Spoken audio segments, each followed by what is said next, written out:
জনগুরুত্বপূর্ণ মামলাসমূহ এবং সাংবিধানিকভাবে গুরুত্ব মামলাসমূহ যেন সরাসরি ব্রডকাস্ট করা হয়, যা লাইভ স্ট্রিমিং হিসেবে পরিচিত, এবং লাইভ ব্রডকাস্ট করার ব্যবস্থা করা হয়।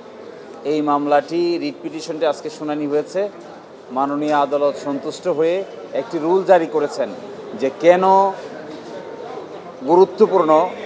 জনগুরুত্বপূর্ণ এবং সাংবিধানিকভাবে গুরুত্বপূর্ণ মামলাসমূহ যা উচ্চ আদালতে শুনানি হয় তা সরাসরি ব্রডকাস্ট করার ব্যবস্থা করা হবে না, এই মর্মে একটি রুল জারি করেছেন।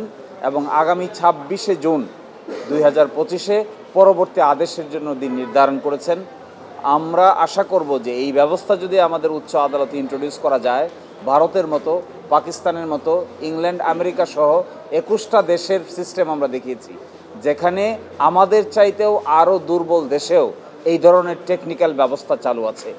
যদি এইটা চালু করা যায় তাহলে আমাদের বিচার ব্যবস্থার ইতিহাসে আরেকটা নতুন ডাইমেনশন অ্যাড করা সম্ভব হবে বলে আমরা মনে করি। দেখেন, লাইভ স্ট্রিমিং যদি থাকতো তাহলে আইনজীবী বিচারক উভয়ই আরও সতর্ক হতো। ওয়ালটন আবারও মিলিয়নিয়ার অফারে ওয়ালটন ফ্রিজ কিনে আপনিও হয়ে যেতে পারেন মিলিয়নিয়ার। যদি আইনজীবী বিচারক জানতে পারতো যে তিনি কি কথা বলছেন, কি রেফারেন্স দিচ্ছেন, কি বক্তব্য উপস্থাপন করছেন, কিভাবে আর্গুমেন্ট করছেন, কিভাবে পেজ দেখাচ্ছেন, কিভাবে আদালতকে কনভিন্স করার চেষ্টা করছেন, তাহলে আমার মতে আইনজীবী এবং বিচারক সকলেই কথাবার্তা বলার ক্ষেত্রে অনেক সতর্কতা এবং শিক্ষা দীক্ষায় আরও অনেক বেশি সচেতনতা অর্জন করতেন, আর্গুমেন্টেটিভ হতেন এবং রেফারেন্স সঠিকভাবে ব্যবহার করতেন। আইনজীবীরা আমরা আপিল বিভাগে কোথায় কি কথা বলছি, মক্কেলের পক্ষে, জনসাধারণের পক্ষে সব দেখা সম্ভব হয় না, কিন্তু যদি দেখার সুযোগ হতো তাহলে আমরা অনেক সতর্ক হতে পারতাম। এটি সকলের জন্য প্রয়োজন। এই জন্য করাটা অসুবিধার কোনো কারণ নাই, করাটাই বরং সুবিধারই কারণ হবে বেশি। এই জন্য আমরা বলছি শুরুতে সব মামলা না, শুরুতে আমরা বলেছি জনগুরুত্বপূর্ণ মামলা আর সাংবিধানিকভাবে গুরুত্বপূর্ণ কেস। যেমন ধরেন আপনার ত্রয়োদশ সংশোধনীর কেয়ারটেকার মামলার রিভিউ শুনানির জন্য আসতেছে। এই ত্রয়োদশ সংশোধনীর মামলা আপডেট বাংলাদেশের সকল নাগরিকেরই জানার অধিকার আছে, কিন্তু কোর্টের ভিতরে কি হচ্ছে তা বাস্তবে দেখার কোনো সুযোগ কারো পক্ষে নাই। কোন আইনজীবী কি আর্গুমেন্ট করছেন, তার জবাবে কোন বিচারক কি জবাব দিচ্ছেন।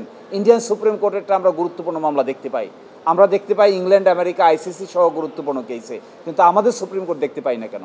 আমরা পাবলিক করতে চাই না কেন? এটা পাবলিক করলে অসুবিধা কোথায়? কোয়ালিটি এনশিওর হবে, সকলেই ট্রান্সপারেন্ট হবে, সকলেই জবাবদিহিতার মধ্যে আসবে। এটা হওয়া উচিত এবং আমার বিবেচনায় হলে সকলেরই সতর্কতা বাড়বে, কারোই অসুবিধা হবে না।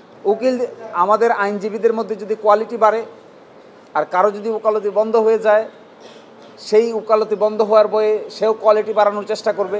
কেউ যদি আশঙ্কা করে যে মানুষ দেখে ফেলবে, এই দেখার ভয়ে কি লেখাপড়া করতে হবে না? এবং লেখাপড়াটা উপস্থাপন করতে হবে। উপস্থাপন করলে কোয়ালিটি এনশিওর হবে। পিপল অ্যাডজুডিকেট করতে পারবে যে কোন আইনজীবী কি কথা বলেন আর তার রেসপন্সে কোন বিচারক কি কথা বলেন। এটা জবাবদিহিতার জন্য জরুরি। যে এই ব্যাপারে সর্বশেষ হাইকোর্ট রুলস 2012 সেখানে অ্যাড করে সংশোধন করে বলে দেওয়া আছে যে আদালতের ভিতরেও ল্যাপটপ সহ ইলেকট্রনিক যন্ত্রপাতি ব্যবহার করা যাবে। আগে এটা ছিল না, কিন্তু আমি মনে করি আধুনিক এই যুগে কোনো কিছুকেই রেস্ট্রিকশন করা উচিত না।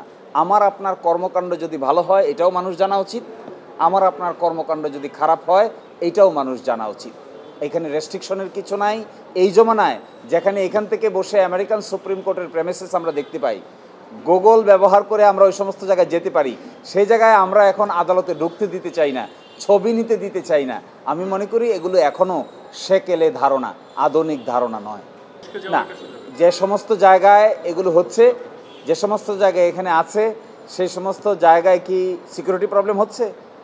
এবং যে সমস্ত জায়গায় এগুলো হচ্ছে সেই সমস্ত জায়গায় বরঞ্চ সিকিউরিটি আরও অনেক বেশি নিশ্চিত হচ্ছে, এবং এটা পরীক্ষামূলকভাবে চালু করা দরকার। আমরা এটা বলছি না যে এখনই ম্যাজিস্ট্রেট আদালতে চালু করে দেন, জজ আদালতে চালু করে দেন। আমরা বলছি পাইলট প্রজেক্ট হিসেবে গাইডলাইন তৈরি করে সুপ্রিম কোর্টের গুরুত্বপূর্ণ মামলাগুলো, যেমন আপনারা দেখেছেন বিগত দিনে কয়েকদিন আগে শুনানি হয়েছে ওয়ারেন্ট টু প্রেসিডেন্টের কেস।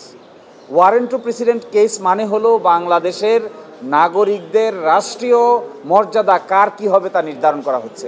বাংলাদেশের মানুষ জানতে পারছে কোর্টে কি আর্গুমেন্ট হচ্ছে? কেউ তো জানে না। তো জানলে অসুবিধা কোথায়? আর জানাতেই বা আমাদের অসুবিধা কোথায়?